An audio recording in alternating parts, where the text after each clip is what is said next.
మీ అందరికీ నా హృదయపూర్వక వందనాలు. చెమ్మగలిగిన దేవుని పిల్లారా, ఈరోజు దేవుడు మీ హృదయాలు వెలిగించే మాటతో ఏ మాటలైతే తీసుకొని మన ఎద్దుకు వచ్చాడో ఆ మాటలు మనం ధ్యానం చేసుకోబోయే ముందు రాత్రి కాలం నుంచి మిమ్మల్ని, మీ కుటుంబాన్ని, మమ్మల్ని, సంఘాన్ని, భూమి మీద ఉన్న ప్రతి బిడ్డని జ్ఞాపకం చేసుకొని ఎన్నో మేలులు ఉపకారాలు చేసిన దేవుడికి, మన ప్రభు మన రక్షకుడు యేసుక్రీస్తు వారి నామములో శిరస్సు ఉంచి పరలోకమందున దేవుడికి వందనాలు స్తుతులు తెలియచేసుకుంటూ, మరి ఈ దినం మన ఆత్మలకు ఆహారంగా దేవుడు ఏ మాటలు అయితే నియమించాడో వాటిని మనం ధ్యానం చేసుకున్నాం. దేవుని పిల్లరా, మరి యెహోషువ గ్రంథం 14వ అధ్యాయము 9వ వచనంలో ఒక మాట రాయబడింది. దేవుని పిల్లలు చూద్దాం.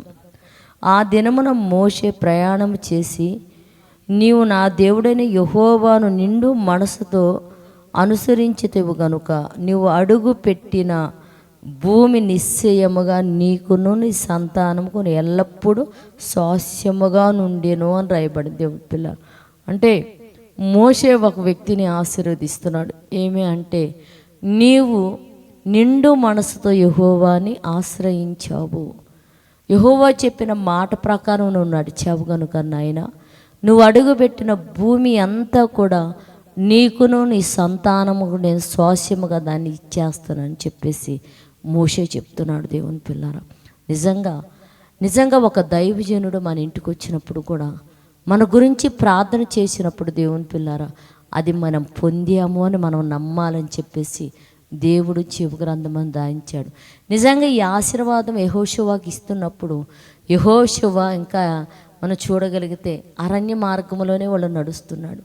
అరణ్య మార్గంలో నడుస్తూ మోషే తరం అయిపోయిన తర్వాత యెహోషువ చేయాల్సిన పనిని ముందుగానే మోషే గారు అతను దీవిస్తున్నాడు. నాయన, నా తర్వాత నిండు మనసుతో యెహోవాను నువ్వు అనుసరించి నడిచావు కనుక నువ్వు ఎక్కడ స్థలములు, ఏ స్థలములో నువ్వు కాలు పెడతావో నిశ్చయముగా ఆ దేశాన్ని నీకు నీ సంతానానికి ఇచ్చేస్తాడు దేవుడు అని చెప్పేసి ఆశీర్వదిస్తున్నాడు. దేవుని పిల్లరా, నిజంగా దైవజనుడు మన ఇంట్లో ఉండి ప్రార్థన చేసినప్పుడు అది మనం ఎప్పటికైనా పొందామని మనం నమ్మాల.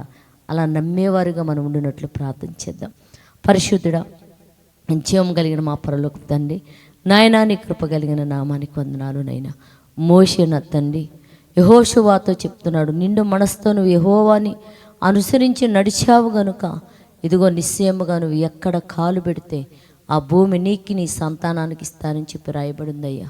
ఇదిగో దైవజనుడు నైనా మా గృహంలోకి ప్రవేశించినప్పుడు ప్రార్థన చేసినప్పుడు నైనా అవన్నీ కూడా మేము ఎప్పటికైతే పొందుతామనే ఒక నమ్మిక నా తండ్రి నైనా ప్రతి విశ్వాసికి మీరు కలిగించమని తండ్రి బ్రతిమలాడుకుంటూనైనా, ఇదిగో భూమి మీద ఎంతమంది అయితేనైనా భార్య భర్తలకు నా తండ్రి నైనా అక్ర సంబంధాలు పెట్టుకొని ఎంతమంది అయితే విడిపోయి ఉన్నారు తండ్రి, వారిని ఒకసారి కృపతో జ్ఞాపకం చేసుకుందైనా భూమి మీద ఈ అక్ర సంబంధాలు ఆగిపోవాలనైనా కుటుంబాలుగా స్థిరపరిచిన తండ్రినైనా, ఇదిగో వివాహం అన్ని విషయంలో ఘనమైనదని గమనించిన తండ్రినైనా అక్ర సంబంధాలని మానివేసి పరిశుద్ధులుగా నీ ఎదుట నిలబడగలిగే మహాభాగ్యం బిడ్డలకు అనుగ్రహించి సహాయం చేయమని మా రక్షకుడు నీ కుమారుడైన యేసుక్రీస్తు వారి నామములో ప్రార్థన అడుగుతున్నాము తండ్రి, ఆమేన్. మీ అందరికీ నా హృదయపూర్వక వందనములు, ధన్యవాదాలు.